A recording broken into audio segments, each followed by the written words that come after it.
Today on Triflix Fix, I show you guys both how to make and reach through holes in the wall. Let's go.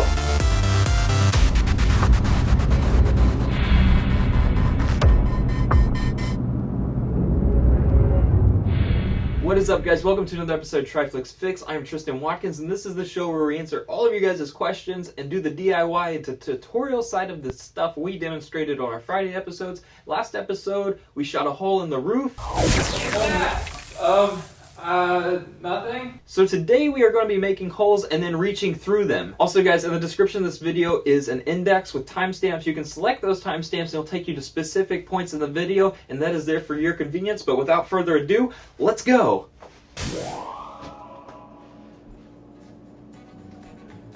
Sunshine, lollipops, and rainbows. Everything that's wonderful is what I feel when we're together, brighter than a lucky. Alright, so you guys just watched the completed version, so let's go ahead and get started breaking it down into sections.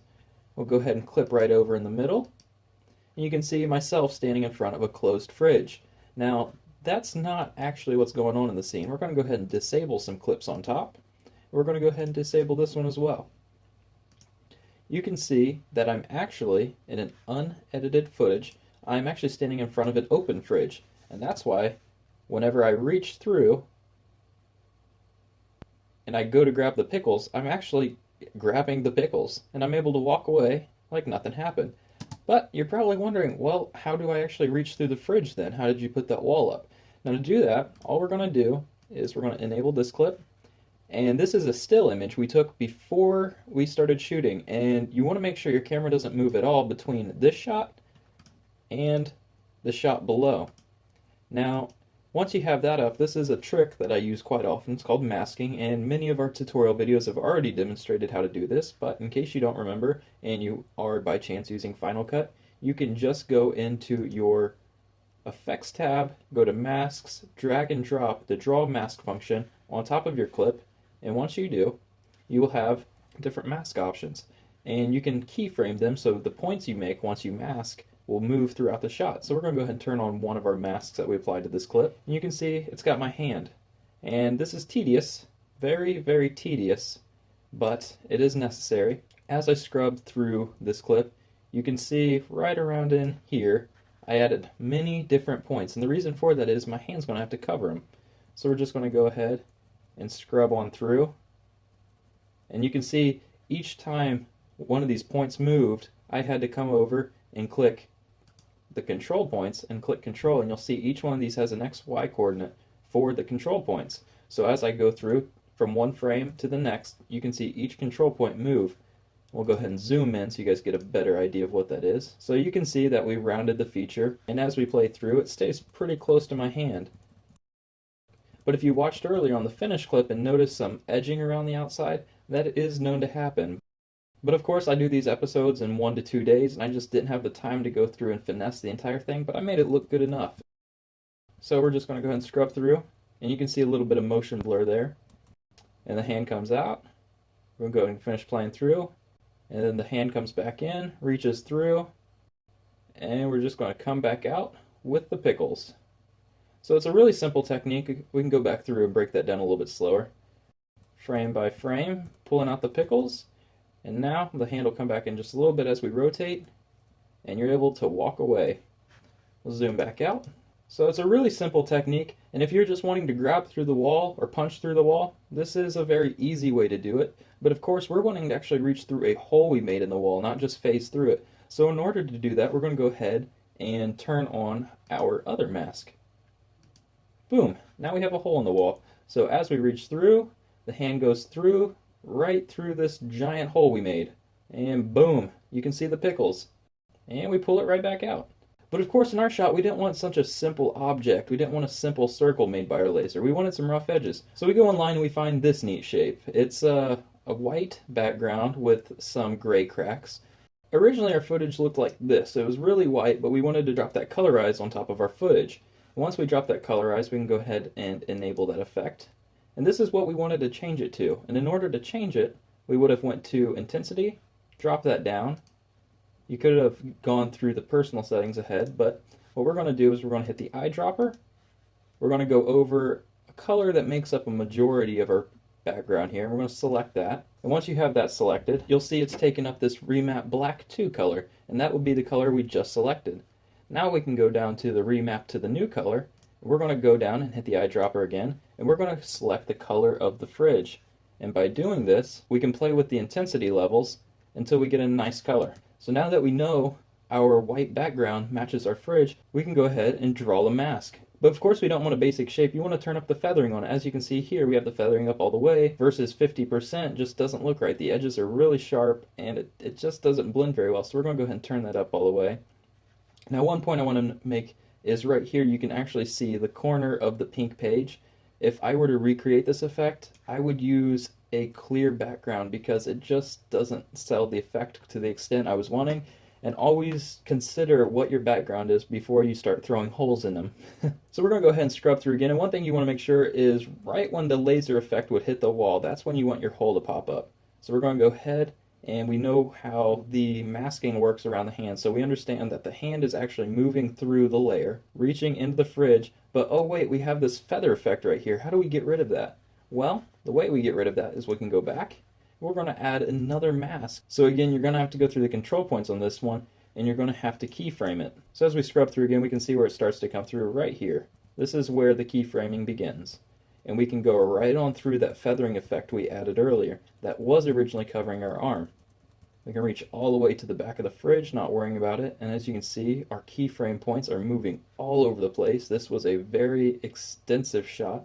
Fairly easy to do, but it just takes a little bit of time and practice. And one point that I want to make very clear is right here we're going to look and see where the object and my arm come through. We have to realize that the front of the fridge is a plane, and we have to understand that geometry. If you go fast enough, you can sell the effect well, but if you're trying to go slow, you can actually see the pickle jar going right through the wall. That's something you also want to consider. Always make sure that the plane of your wall or your flat surface and the object that you're pulling through or punching through doesn't interfere, unless you pull off some magic and do it fast enough that your audience doesn't realize. But the question you might have is, what do I do if my edges are really curved and I don't feel like adding in all of these key points around it? As you can see in mine, I actually only have a couple, but it sells the effect pretty well. Well, one thing you can do is turn up the feathering. So for instance, on this image, we turned up the feathering all the way so it will cover a larger radius. Versus with this one, if we had a 0 radius, it would be, this line here would be cutting right through the pickle jar in my hand. So what I would do in this situation is turn up the feathering slightly so that the radius comes out a little bit farther. And as you can see, if we zoom in again at 300% level, this outside of the pickle jar is a little hazy. It looks like I can see through it. And honestly, you can see through it. And the reason for it is I feathered it slightly. Now, feathering is a very powerful tool and it is helpful a lot of times, but you have to be careful if your object doesn't have any motion blur. As you can see in these turns where I move fairly quick, there's a lot of motion blur. So feathering is alright, but these scenes where I move a little bit slower, the audience is able to see these little cracks and crevices that if you're actually looking at the object from afar, you can see that there should be silver here, white here, and silver on the outside, and then a gap in between the fridge doors. But if you start to look down here, you don't see the silver anymore. You don't see the white, and you don't see the silver or the gap. And again, these are things that you just want to look out for whenever you are starting to do your own editing of shooting through walls. Now, last but not least, we have the laser effect itself, and we just want to go ahead and scrub through and see where my body reacts as if I'm shooting a laser. And it looks like it would be probably right in here where my body reacts. It looks like my arm's getting pushed back, so we're just going to go ahead and check again right here. So we're going to go ahead and enable this clip so you guys are able to see what's going on. And you're going to want to head and just move your XY coordinates of your laser, which we made last episode. I'll have a link to that on the screen and in the description below of this video. You'll just see the laser shoot out, and we'll hit the fridge, and hopefully you're hitting the fridge in the same spot that you have that hole. And if not, you can always just move around some features. But I highly suggest you move the laser in regards to the hole that you just keyframed your whole arm going through to save as much time as possible, because moving the laser takes about 4 keystrokes versus keyframing, which probably took you about 2 hours, or at least it did for me.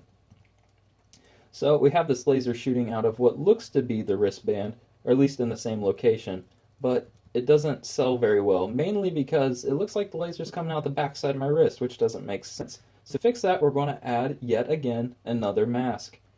And to do this, we can see that the feathering is negative, which you can play with the feathering a little bit for whatever best works for your shot. So negative 46 happened to work best for me here.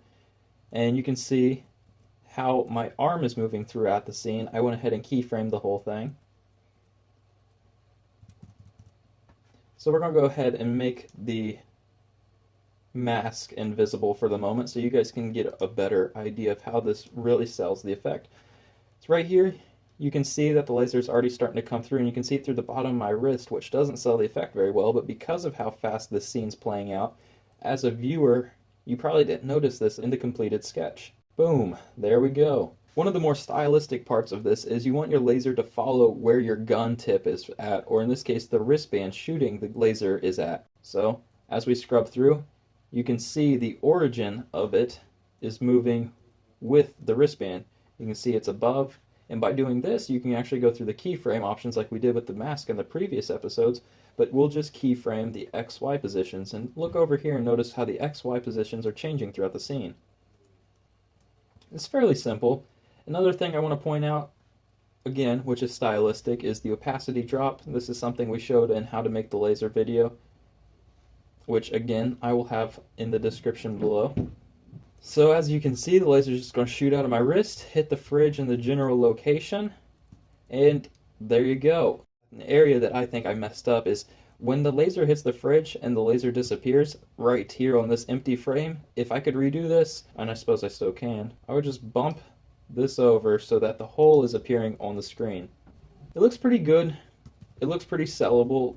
And the last thing that I want to add is the lighting. This is a point, again, that we covered in How to Make the Laser Effect, but we're going to go ahead and enable this clip. And if you want to know what this clip is, we're going to go ahead and turn off this mask.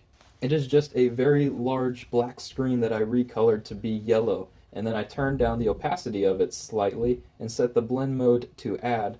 So as the screen plays out, the opacity goes from 100 down to 0 over the course of about 3 frames. We'll go ahead and back up to the front, and we don't want the entire screen to blink yellow. We want it to be yellow in the general vicinity of where the laser would be lighting up this shot. In this case, we're going to go ahead and turn on that mask, and as you can see, I turned the feathering all the way up to 100. If I turned it back down, you would see it's right in this area, but it's not very visible again because of what level the opacity is at. So I'm going to go ahead and back up, turn up that fill opacity, and let this shot play out, and now you can see it looks a lot more realistic. I'll go ahead and turn off the mask lines, and we'll watch this one last time. Sunshine, lollipops, and rainbows. Everything that's wonderful is what I feel when we're together, brighter than a light. Alright, so I hope you guys found this tutorial helpful. I will see you after this commercial break. Sponsor time! I want to personally thank Carr Design for all the sick logos they provided us with, as well as design help. Carr Design, best design on this side of the Mississippi. Alright guys, so that's going to complete today's episode. I hope you found it entertaining and exciting. You probably didn't find it exciting, but I hope you at least found it helpful. And if you did, let me know by liking the video below. And if you want to see more videos like this one, let me know by subscribing to the channel so you guys never have to miss an episode. As always guys, if you have any comments, questions, or concerns, or you just want to see a video on a specific topic, please leave that in the comment section below, or you can send it to the Twitter over there. But we're going to wrap up this episode, so don't stop working hard guys. Don't stop working hard.